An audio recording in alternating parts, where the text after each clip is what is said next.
Hey guys, I'm back at it again with another Captain Underpants Read-Aloud. This time with this book. And it's called, say it with me now, Captain Underpants the Invasion of the Incredibly Naughty Cafeterias in Outer Space and Subsequent Assault the Equally Launched Evidence. Oh, very long title. The third epic novel by Dave Pilkey.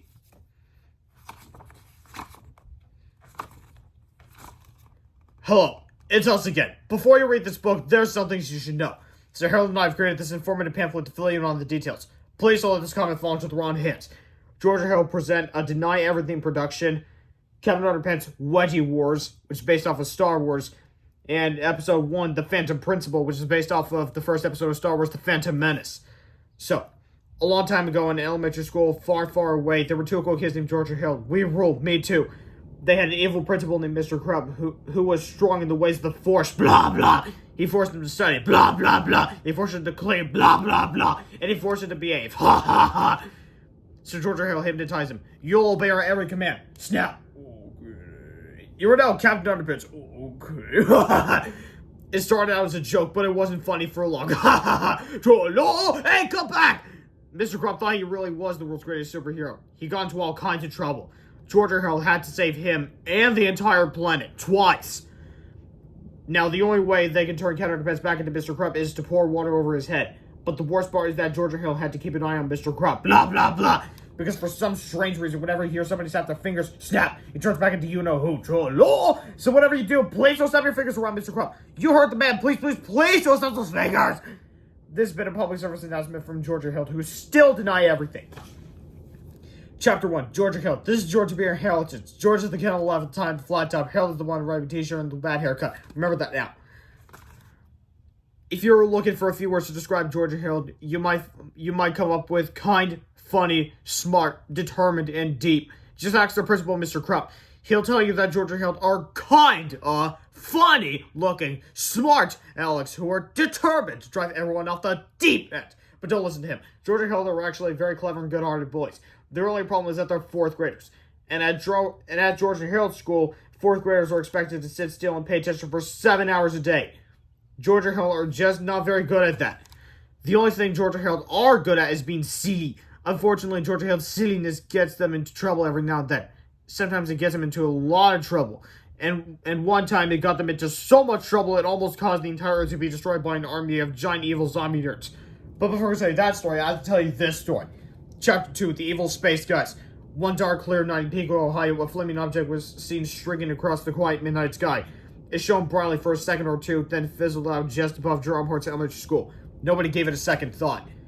The next day, everything seemed pretty normal. Nobody noticed anything different about the school. Nobody paid any attention to the roof. And of course, nobody looked up and said, "Hey, what's that big spaceship thing you do on the roof of the school?" Perhaps if they had, the horrible ordeal that followed might never have happened, and you wouldn't be sitting here reading about it right now. But they didn't, it did, and well, here we are. As we can all plainly see, there was a spaceship on top of the building, and inside that spaceship were three of the most evil, hideous, and merciless spacemen ever to set foot on the roof of a small Midwestern elementary school. Their names were Zorks, Clax, and Jennifer. Their mission? To take over planet Earth. "First," said Zorks, "we must find a way to infiltrate the school. Then," said Clax, "we will turn all the children into giant, super-powered evil zombie nerds. Finally," said Jennifer, "we will use them to take over the world." Zorks and Clax laughed and laughed. "Silence, you fools!" barked Jennifer. "If our plan is to work, we must wait until it is narratively convenient. In the meantime, we will watch their every move on our trinocloscope." Chapter 3, Fun with Science. Early that same morning, George and Harold were sitting in their 10:15 a.m. science class making silly noises. George mewed softly without moving his lips. Growled Harold without opening his mouth. "There it is again!" exclaimed their science teacher, Mr. Fine. "I distinctly heard a cat and a dog in here!" "We didn't hear anything," the children said, trying not to laugh. I must be hearing things again," Mr. Fine worried. "Maybe you should leave and go see a doctor," said George with concern. "I can't," said Mr. Fine. "Today is the day of the big volcano experiment." The children all groaned. Mr. Fine's science experiments were usually the most idiotic things on Earth. They almost never worked and were always boring. But today's experiment was different. Mr. Fine brought in a large, fake-looking volcano they had made out of paper mache. He filled the volcano with a box of ordinary baking soda. "Baking soda is also called sodium bicarbonate," exclaimed Mr. Fine. said Mr. Fine. Did any of you children just hear?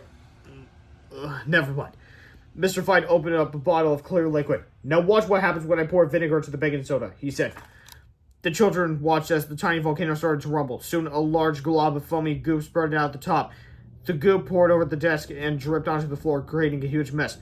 Oops, said Mr. Fine. I guess I used too much baking soda. Georgia Harold was stunned. How'd you do that? Asked Harold.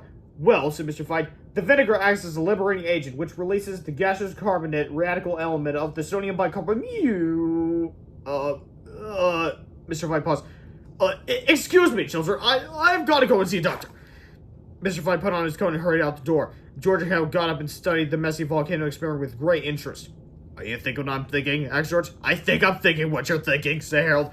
Chapter 4, the setup. After school, the two boys raced to George's house and got down to business.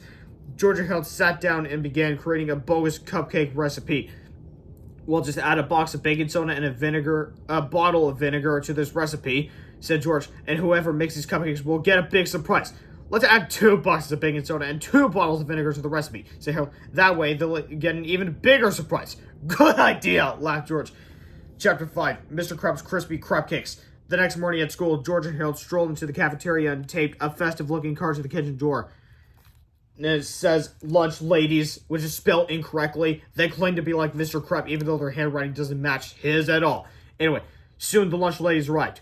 Oh, look, said Mrs. Crane, the head lunch lady. Today's Mr. Krab's birthday, and he'd like us to make a batch of cupcakes just for him. Isn't that cute? I've got an idea, said the cook, Mrs. DePoint. Why don't we surprise him and make cupcakes for the whole school? Good thinking, said Mrs. Crane. Let's see now. This recipe serves 10, and we have about 1,000 students and faculty in the school, so we'll need 100 eggs, 150 cups of flour, 200 boxes of baking soda, 7 quarts of green food coloring, 50 sticks of butter, 150 cups of sugar, and let's see, 200 bottles of vinegar. The lunch ladies scurried about, gathering everything they needed. They dumped the eggs, food coloring, milk, and baking soda into a large vat and began to mix thoroughly. Then somebody poured in the vinegar.